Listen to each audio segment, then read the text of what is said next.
दोस्तों, दुबई की गर्म और रोशन फिजाओं में जब दुनिया भर की नजरें आसमान की तरफ लगी थीं, वहां एक ऐसा मंजर देखने को मिला जिसने तारीख का रुख मोड़ दिया और साबित कर दिया कि लोहे के परिंदों की जंग में असल बादशाह सिर्फ पाकिस्तान है। दुबई एयर शो, जो दुनिया की सबसे बड़ी दिफाई नुमाइश मानी जाती है, इस साल एक ऐसे दंगल का मैदान बन गई जहां हक और बातिल, हुनर और झूठ का मुकाबला हुआ। इस शो में दुनिया की सुपर पावर्स अपने अपने जहाज लेकर पहुंची थीं। अमेरिका के F-35 से लेकर फ्रांस के राफेल तक सब वहां मौजूद थे, लेकिन सबका ध्यान सिर्फ एक ही मुकाबले पे था और वो था पाकिस्तान के JF-17 थंडर और इंडिया के तेजस के दरमियान। इंडिया, जो पिछले कई महीनों से अपने मीडिया पर शोर मचा रहा था और दुनिया को ये बावर करवाने की कोशिश कर रहा था कि उनका तेजस जहाज दुनिया का सबसे बेहतरीन फाइटर जेट है, आज इसी इंडिया का वो सारा गुरूर और तकब्बुर दुबई की रेत में मिलकर खाक हो गया। जब पाकिस्तान एयरफोर्स के शाहीनों ने अपने JF-17 थंडर ब्लॉक 3 के इंजन स्टार्ट किए तो उनकी गरज से पूरा एयरपोर्ट गूंज उठा। ये सिर्फ एक जहाज की आवाज नहीं थी, बल्कि ये 24 करोड़ पाकिस्तानियों के दिल की धड़कन थी जो दुश्मन को ललकार रही थी। जैसे ही JF-17 थंडर ने रनवे पर दौड़ना शुरू किया और आनन फानन 90 डिग्री के जाविये पर सीधा आसमान की तरफ बुलंदी पकड़ी, तो वहां मौजूद अरब शहजादे और गोरे दिफाई तज्जिया निगार अपनी कुर्सियों से खड़े हो गए। थंडर की फुर्ती, इसकी रफ्तार और पायलट की महारत देखकर हर कोई दंग रह गया। पाकिस्तान के पायलट ने हवा में जहाज को ऐसे नचाया जैसे नोरा फातेही नाच रही हो। कभी वर्टिकल रोल और कभी थंडर टर्न लेकर पायलट ने साबित कर दिया कि मशीन से ज्यादा अहमियत इसे उड़ाने वाले की जिगरे की होती है। JF-17 की ये शानदार कारकर्दगी देखकर वहां मौजूद इंडियन वफ्द के चेहरों पर हवाइयां उड़ने लगीं। वो जो बड़े बड़े दावे लेकर आए थे कि आज हम पाकिस्तान को नीचा दिखाएंगे, उन्हें अपनी आंखों पर यकीन नहीं आ रहा था कि पाकिस्तानी इंजीनियर्स और चीन की ताउन से बना ये जहाज उनके महंगे तरीन ख्वाबों को चकनाचूर कर रहा है।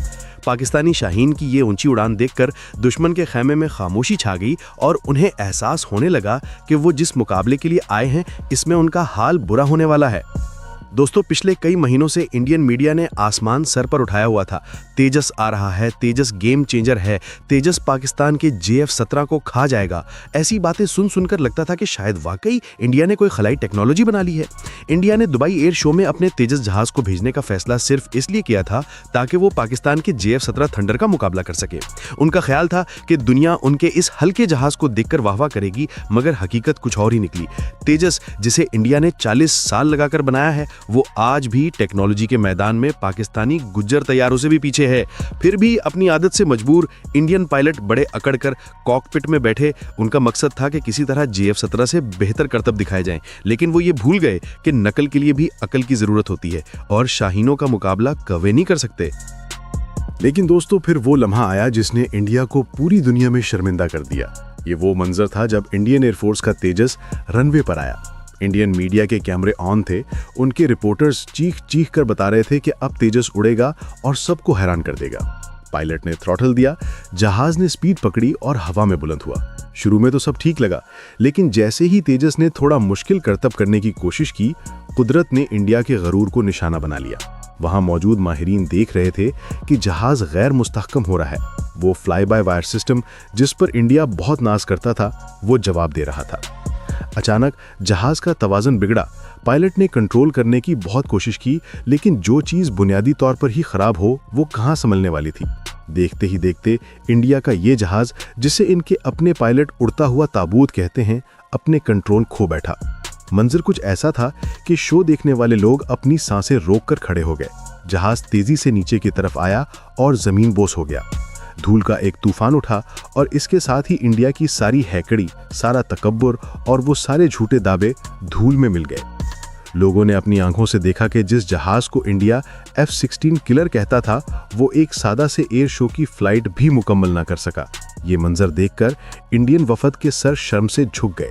कहाँ वो JF-17 की बराबरी करने आए थे और कहाँ उन्हें अपनी जान और माल के लाले पड़ गए। ये सिर्फ एक जहाज का गिरना नहीं था, ये इंडिया की दिफाई सनत की नाकामी का सबसे बड़ा सबूत था जो दुनिया ने लाइव देखा। इस वाक़े के बाद इंडियन मीडिया में सफ़े मातम बिछ गई। वो एंकर्स जो सुबह तक तेजस की तारीफों के पुल बांध रहे थे, अब हक्का बक्का रह गए। उनके पास बोलने को अल्फाज नहीं थे। सोशल मीडिया पर पूरी दुनिया ने इंडिया का मजाक उड़ाया। लोग पूछ रहे थे कि क्या यही वो जहाज है जो पाकिस्तान का मुकाबला करेगा। इंडियन तज्जिया निगार जो हमेशा पाकिस्तान के खिलाफ जहर उगलते हैं, इस हादसे के बाद बिल्कुल चुप साध गए। उन्हें समझ नहीं आ रहा था कि अब अपनी आवाम को क्या मुंह दिखाएं। दुबई में मौजूद इंटरनेशनल खरीदारों ने, जिन्होंने पहले थोड़ी बहुत दिलचस्पी दिखाई थी, फौरन अपने हाथ खींच लिए। उन्होंने साफ कह दिया कि जो जहाज एयर शो में परफॉर्म नहीं कर सकता, वो जंग के मैदान में क्या करेगा। दूसरी तरफ पाकिस्तान का JF-17 थंडर अपनी फ्लाइट्स मुकम्मल करने के बाद शान से टारमैक पर खड़ा था, जैसे इंडिया के तबाहशुदा जहाज को देखकर मुस्कुरा रहा हो। ये होता है फर्क एक प्रोफेशनल एयरफोर्स और एक प्रोपेगेंडा पर चलने वाली एयरफोर्स में।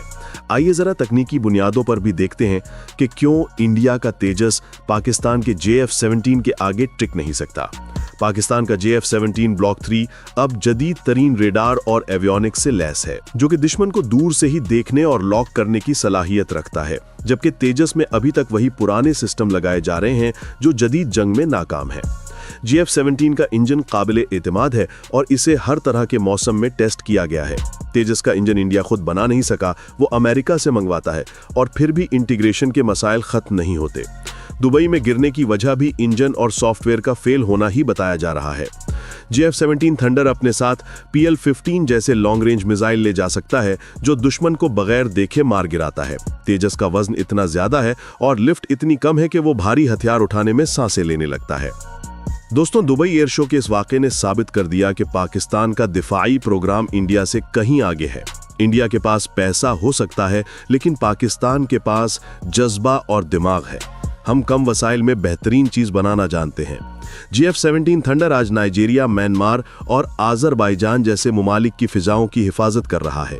इराक भी इसे खरीदने के लिए लाइन में लगा है। ये होती है कामयाबी। और इंडिया, वो अभी तक तेजस के गिरने के सदमे से बाहर नहीं आ सका। उनकी अरबों डॉलर्स की सरमायाकारी मिट्टी में मिल गई है। इस शो में पाकिस्तान ने सिर्फ जहाज नहीं उड़ाया, बल्कि सिफारती फतह भी हासिल की। UAE और सऊदी अरब के हुक्मरानों ने पाक फिजाइया की महारत की तारीफ की। ये बात इंडिया को हजम नहीं हो रही। वो चाहते थे कि दुबई में पाकिस्तान को तन्हा करें, लेकिन खुद अपनी नाहली की वजह से तमाशा बन गए। आखिर में इंडिया के लिए सिर्फ एक ही पैगाम है: हवाओं में मुकाबला करना बच्चों का खेल नहीं है। यहाँ वही टिकता है जिसके इरादे मजबूत हों और जिसकी तकनीकी परख पर पूरी उतरे। तुम्हारे तेजस के बस की बात नहीं कि वो शाहीन की परवाज का मुकाबला करे।